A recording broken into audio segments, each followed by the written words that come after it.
Well, it's so good to see you and finally put a face to the name and the voice. I'm so happy that you're going to do the gala for us this year. The Manhattan Gala for us is our largest fundraiser of the year. We typically raise about $1 million.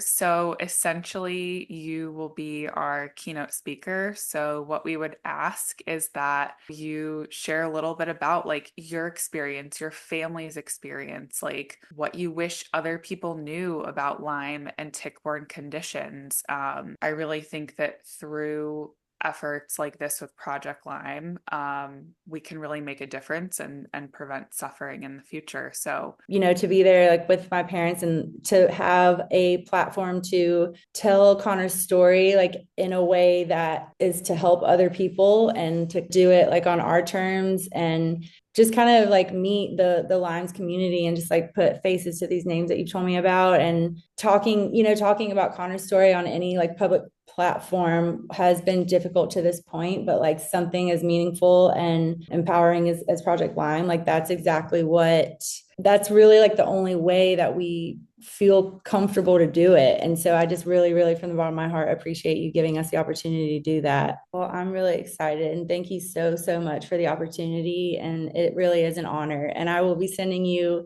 all 18 of my speech drafts to go through and it's been a minute since I did public speaking, but I'm really, really excited for it. Thank you so much. Well, I will see you in New York and I'm looking forward to meeting you and your family. yes, I'm sure we'll be in touch and we'll see you in New York. All right. This diagnosis was helpful to begin healing, but by this point, the damage was significant and the consequences from years of unnecessary treatment and medication were just as long lasting and devastating. Yeah, I want to say, you say travel around. I'd say, we're looking for answers, and that led us to traveling around, meeting with doctors, and just never getting a solution other than it's in his head. And there's some things you may want to ad lib a little bit, that may help you with your emotions. Kind of try to keep it light. Yeah. Especially the part where, his kind of brother he was, and that may help you get over the emotions. I like this paragraph. I don't know if it sounds too aggressive, but the shortcomings of our medical system were painfully evident in the case of my brother. Rather than properly testing, diagnosing, and treating his illness, they instead focused on alleviating his symptoms with temporary fixes, leading to other complications. Because you don't want to just whitewash and say, they're all a bunch of idiots. Right. They didn't know anything about medicine. They just didn't know about Lyme's. My life. Right. Talk more about like what I'm going to do. Yeah. I don't need to tell them what to do. Right. I mean, it's good asking that, but you say personally, this is something that's I'm very passionate about. It took my brother's life, and however you want to finish that, it changed our life, my family's life. And I don't want to see this happen to anybody else. And so personally, I'm going to do whatever I possibly can to further the cause. My dad was like helping me on the speech, and I was like telling him, I was like, this reminds me of like high school, and I would ask you to help me on an essay, and then you'd be like, when is it due? And I'd say tomorrow, and you'd be so mad. I was like, that's just still in me, and I don't know why. Did you put a joke in there? No, I can't. You can. You totally can. I think I'll just like read the room and see what How you feel before. Yeah. Hold on. God, it's so funny. I had this exact conversation with the guy today. Oh, the attorney who was yeah. working on the vet stuff. I literally was saying that, like, how, thank you. You're welcome. I was just excited to enter into using my platform for, like, more meaningful things. But, like, more than that, like, just having tangible steps to take, not just, like, post. Yeah. And I feel like, especially after meeting with Alex, the marketing director, or like who asked me to speak. The one in Charleston? Or the one from the... Yeah. Yeah. Like, after meeting with her last night, because I was just so in my head and nervous. Like, why am I the one talking to these doctors and scholars and scientists? But she was just saying, like, that's part of the thing with Lyme's is that, like, it doesn't discriminate. Like, anyone can be dealing with this, and no matter how good the resources or what, like, if they're not getting the proper treatment for it, then she was like, so it's kind of beautiful that like all these different professionals are in one room, and like you do get to show that like that was something y'all dealt with. Because you got PhDs and neurologists, and then Olivia Flowers. I know. What did you say, Caroline? You're like the academia. Like, what are I was like telling her, I was like, well, you could say like, what are the chances of a reality person addressing a room full of like scholars and doctors and and something else that would be like, oh my. I'm gonna like scope out the kind of crowd it is. Yeah.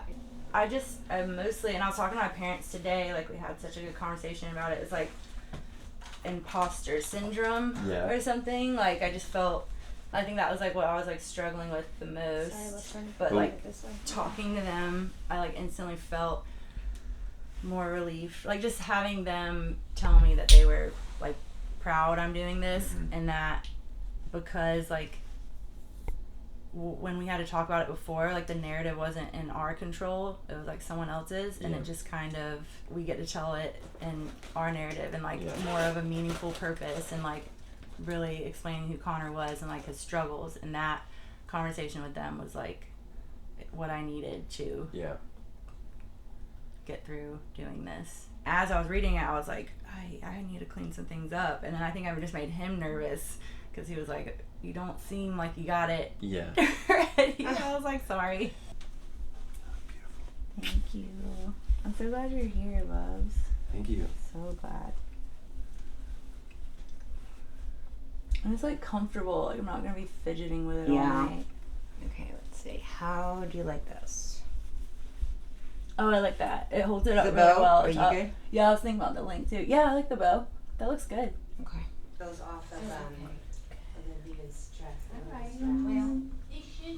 Caroline's gonna be like, what are you doing to my work? You know what? Like, it's, yeah, if you're gonna walk. Okay, where's the tequila?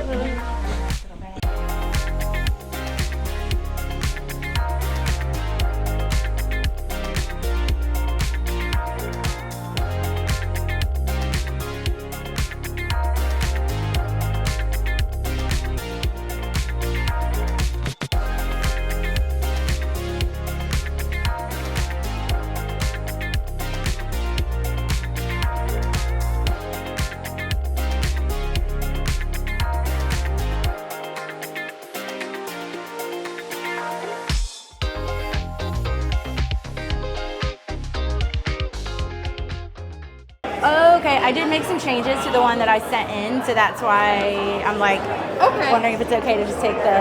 Yeah, give me 1 second, let me ask. Okay, thank you. Oh my god. Oh my god. How about just burn the place down? How about that? Join me in welcoming Olivia to the stage.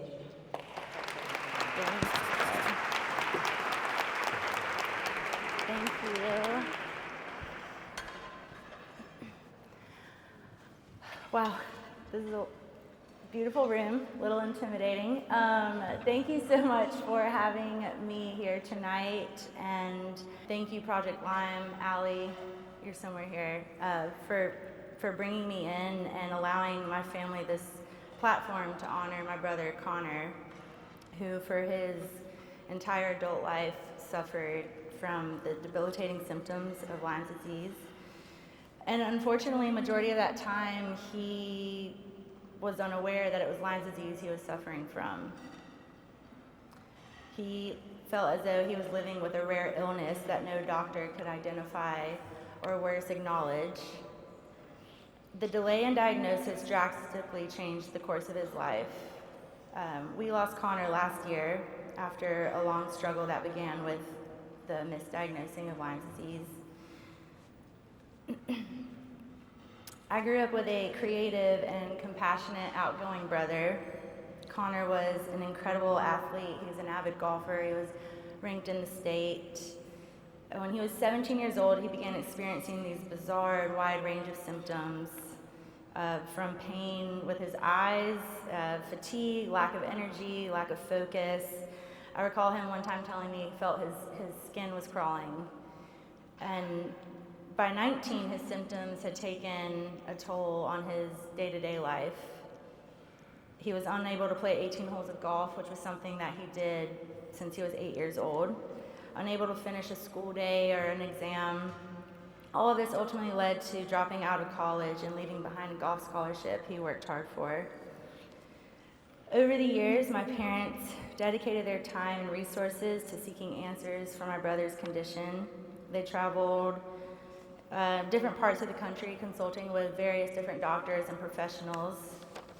And instead of receiving the proper diagnosis and treatment, my brother was prescribed medication for anxiety and unnecessary pain relief. I believe it was nearly a decade of illness. Connor and my parents were connected to Dr. Jemsek, who really had an appreciation for the symptoms that he was suffering, and he ran additional tests and provided a clinical evaluation, finally diagnosing him with Lyme disease. And this diagnosis was helpful to begin the healing process, but by this point the damage was significant, and the consequences from the years of unnecessary treatment and medication were just as long-term and devastating. The shortcomings of our medical system as it pertains to dealing with individuals who are suffering from Lyme were painfully evident in my brother's case. Rather than properly testing and diagnosing and treating his illness, they insisted on focusing on alleviating his symptoms with temporary fixes, which ultimately led to other complications. When I first shared Connor's story, it was during a time I was not prepared to do so. I was not prepared to talk about my family's tragedy in a public forum. I believe Sarah Quillen at iLads, I had reached out to you asking for some talking points because I had all these feelings about the topic but wasn't sure of how to go about discussing it, especially on social media. And it was when I shared Connor's story that I saw just how common Lyme disease is. I was overwhelmed by people's responses and their similar experiences to Connor's, experiences of being misdiagnosed and being told it was all in their head, and just overall feeling of isolation. And I still have a lot to learn about Lyme, but I'm more motivated now more than ever. This disease has changed my family's life, it's changed my life. And personally, I'm committed to doing everything I can to advocate for this cause. And I just want to thank Project Lyme again and Allie so much for bringing me in and showing me that there is a platform, there is a community to join. And I just thank you so much for having me a part of it, and looking forward to the future and working together with y'all. And thank you for everything you do.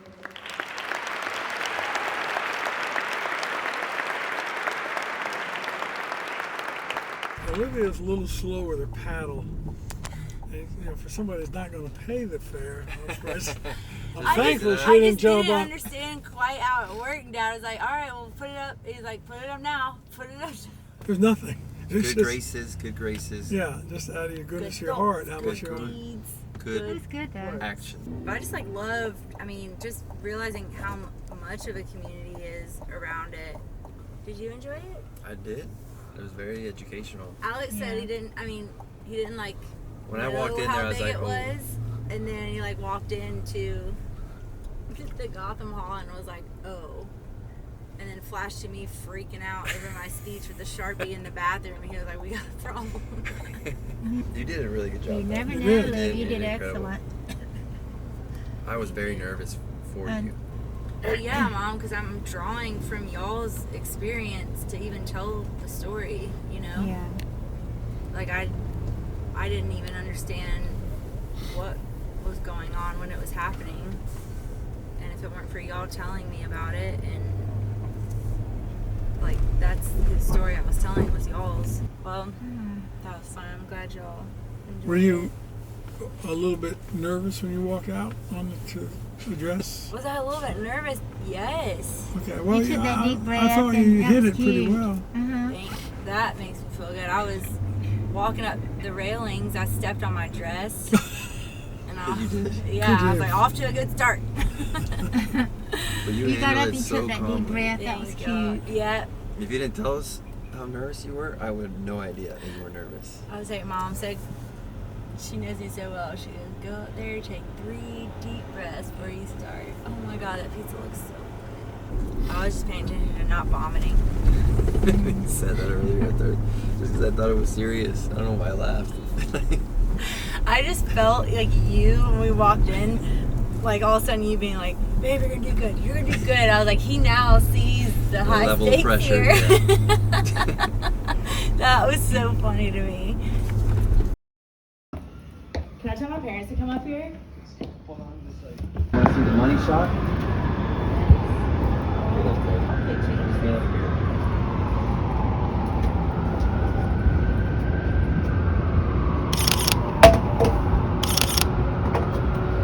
Will you marry me?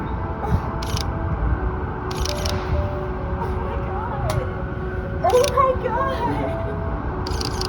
Will you marry me? You good? Oh my God! I cannot. Well, will you marry me? Yes, Yes? I will marry Are you you. sure? I'm so positive. This is surreal. It's real. I can't. Oh, this just feels surreal. I'm like, What do you think? I think it's perfect. And whoever gave you the details hit the nail on the head. It's beautiful. When did you even have time It's to a do hidden this? halo. It's a hidden halo, and I thought because you have an inner angel in you, that I thought that halo is hidden. You like the box? I'm obsessed with Look at it. how much it's shaking. Yes, I know. I never seen you shake before. Woo! I got This nervous. has been a lot in the making. It's been a lot in the making. I need all those details. I need to know and all the conversations. Like, I did guess, but like in a funny way. I was like, You what's did guess going- in the elevator. I was know. like, what are you talking about? She said, I was like, what if this was a proposal? I'm like, I was like, is there a ring up there? And What he are you was like, talking about? oh no, no, sorry. we're engaged. I can't. Yeah. It's so Was the blazer a beautiful. good call? Yes, everything Yeah. was. I'm like, I don't even remember what I was wearing.